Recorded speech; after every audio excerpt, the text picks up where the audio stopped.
Hey guys, welcome back my channel educational R K point. तो चलिए यहाँ पे हम शुरुआत करते हैं। तो आपका मिनी मॉक है, तो मिनी मॉक हम ऑलरेडी कल बना चुके हैं एक और। तो ये आपका मिनी मॉक है जिसमें आपका हर सब्जेक्ट की जानकारी आपको मिल जाती है। दूसरी बात, अगर आपने आज मॉक दिया है तो कैसा फीलिंग लगा बिल्कुल बताइए।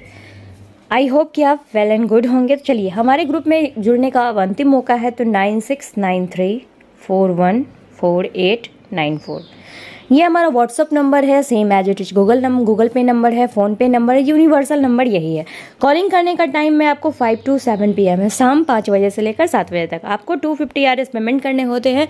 देन आपको क्या करना होता है, स्क्रीनशॉट हमें शेयर करने होते हैं। आपको मैं लिंक देती हूँ, वहाँ से आप हिंदी इंग्लिश दोनों में ही आपको दोनों माध्यम में आपको मटेरियल मिल जाते हैं। तो आइए स्टार्ट करते हैं। प्रभावकारी शिक्षा फलन क्या है बताइए। स्पष्ट, यथावत, संप्रेषण का, उचित कक्षानुशासन का, नियमित अध्ययन का। बताइए क्या है इफेक्टिव टीचिंग। तो क्या है, तो स्पष्ट एवं यथायथ कम्युनिकेशन। देखिए, संप्रेषण मतलब सबसे पहली बात इसका इंग्लिश जान लीजिए, कम्युनिकेशंस होते हैं। तो एक अच्छा है जब हम आपके सामने अच्छे से बोलेंगे बिना किसी भी चीज़ की, अच्छे से आपका कम्युनिकेटिव स्किल्स मेरा अच्छा होगा तो ही तो आप हम अपनी बात को रख पाएंगे और आप हमारी बात को समझ पाओगे। चलो दूसरा, छोटे बच्चों के लिए शिक्षा का माध्यम कैसा होना चाहिए। वेरी गुड, छोटे बच्चों के लिए शिक्षा का मातृभाषा होना चाहिए। जो भी रेफरेंस पुस्तक होते हैं, अन्य पाठ्य सामग्रियों के अध्ययन से क्या लाभ है बताइए।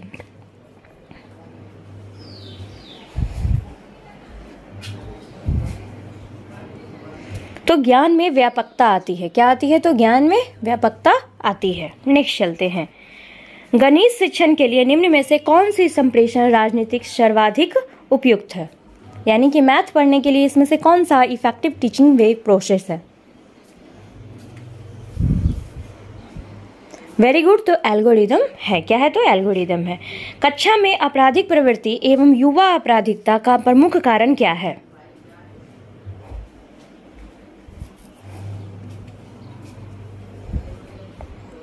तो क्या है, तो ये सभी आवश्यकताओं की पूर्ति न होना, मानसिक मंदता, कुसुमायोजन सारे के सारे हैं। शिक्षा की योग्यता, प्रयासों एवं उनके व्यवहार का सही मूल्यांकन किया जा सकता है। कैसे, प्रधानाचार्य द्वारा, उसके साथियों द्वारा, उसके छात्रों द्वारा, विशेषज्ञों द्वारा।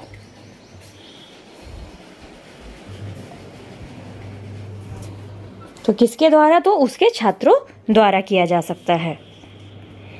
प्राचीन काल में औपचारिक शिक्षा का स्वरूप क्या था बताइए। तो धार्मिक संस्कारों का ज्ञान था। प्राचीन काल में क्या था, तो धार्मिक संस्कारों का ज्ञान था। नेक्स्ट चलते हैं। ऑपरेशन ब्लैक बोर्ड नामक कार्यक्रम किसके लिए है। और आप मुझे ये भी बताएंगे कि ऑपरेशन ब्लैक बोर्ड योजना शुरू कब किया गया, क्योंकि because this question is very very important. आप नीचे कमेंट में लिखोगे कि ऑपरेशन ब्लैक बोर्ड शुरू कब हुआ।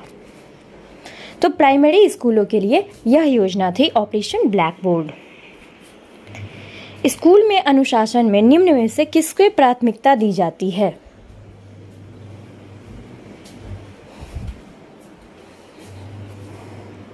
तो सामाजिक नियमों का सहर्ष परिपालन करना। क्या होता है, तो सामाजिक नियमों का सहर्ष परिपालन करना प्राथमिकता दी जाती है। नेक्स्ट, आधुनिक अनुशासन का मौलिक दर्शन है क्या।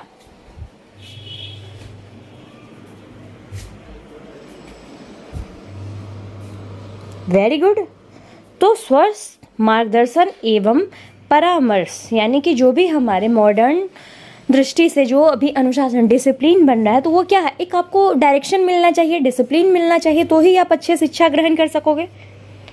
शिक्षक के किस गुण को छात्र सबसे अधिक पसंद करते हैं बताइए। उसकी निष्पक्षता यानी कि बायस ना होना, उसका रौब यानी कि उसका एटीट्यूड, उसकी समय की पाबंदी यानी कि टाइम का पंक्चुअल होना, उसकी अनुशासन प्रियता। क्या, तो उसकी निष्पक्षता यानी कि सबके लिए एक समान व्यवहार करता हो। आई होप सो कि मैं भी सबके लिए एक ही समान व्यवहार करती हूँ। चलो, अध्यापक के रूप में आप छात्रों की निजी समस्याएं क्या करेंगे। कदापि नहीं सुनेंगे, सदैव सुनेंगे, सुनकर प्रधानाध्यापक को बता देंगे, तभी सुनेंगे जब कोई विशेष हो।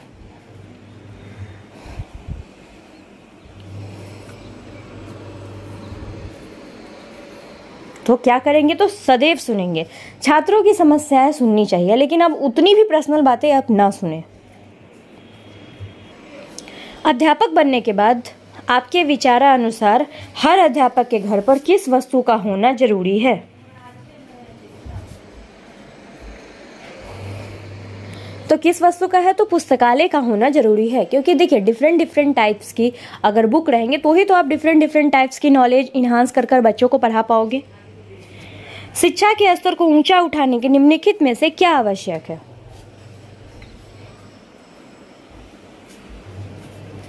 चलिए, बहुत सही जवाब, छात्रों का हमेशा इवैल्यूएट करते रहे, यानी कि छात्रों का कंटिन्यू सतत मूल्यांकन करना।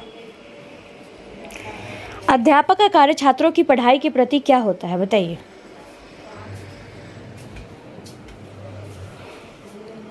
तो अनुराग पैदा करना। क्या होता है, तो अनुराग पैदा करना छात्रों के प्रति, आपकी जो पढ़ाई के प्रति जितनी भी होती है तो करना।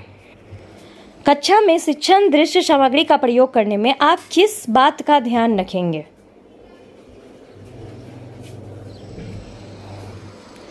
तो वह पाठ्य पुस्तक के अनुरूप हो। क्या हो, तो वह पाठ्य पुस्तक के अनुरूप हो। हम इस बात का क्या करेंगे, तो ध्यान रखेंगे।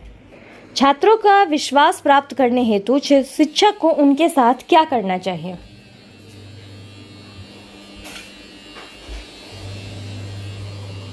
तो मित्र जैसा किसका विकास आपकी दृष्टि से, छात्रों के विकास में किसका विकास आपकी दृष्टि में सबसे महत्वपूर्ण है, बताइए। तो किसका है, तो आत्मविश्वास का है, यानी कि सेल्फ कॉन्फिडेंस में होना आपके लिए बहुत ही जरूरी होता है। निम्नलिखित में से किसने कहा था कि प्रेरणा छात्र की रुचि उत्पन्न करने की कला है? तो थॉमसन ने कहा था। किसने कहा था, तो थॉमसन ने कहा था। कठिन शब्द का अर्थ को समझने का व्यवहारिक ढंग क्या है? ये सभी है, उसका विलोम शब्द बनाना, प्रयोग करके बताना, पर्यायवाची शब्द बनाना, ये सभी है। ऋग्वेद में क्या कहा गया है कि शिक्षा क्या है? तो सभ्य समाज का लक्षण है। क्या है, तो सभ्य समाज का लक्षण है। शिक्षा संस्कृति का परिरक्षण ही नहीं करती, वरना उसको क्या समृद्ध भी बनाती। क्या करती, बताइए।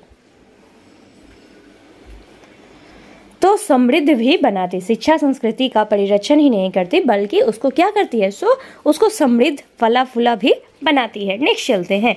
गांधी जी की बेसिक शिक्षा, यानी कि जो भी उनके बेसिक नीड शिक्षा थे, उद्देश्य को बालक को क्या करना था? ज्ञान का सागर बनाना था, अहिंसा और सत्य का पाठ पढ़ाना था, समाज की आवश्यकताओं को अनुरूप ढालना था, सत्य का साक्षात्कार करना था। तो समाज की आवश्यकताओं के अनुरूप ढालना था। मनोविश्लेषण विचारधारा का प्रमुख प्रवर्तक किसे माना जाता है? तो सिगमंड फ्राइड को माना जाता है। शिक्षा के भिन्न भिन्न विधि के प्रयोग करने से क्या होता है?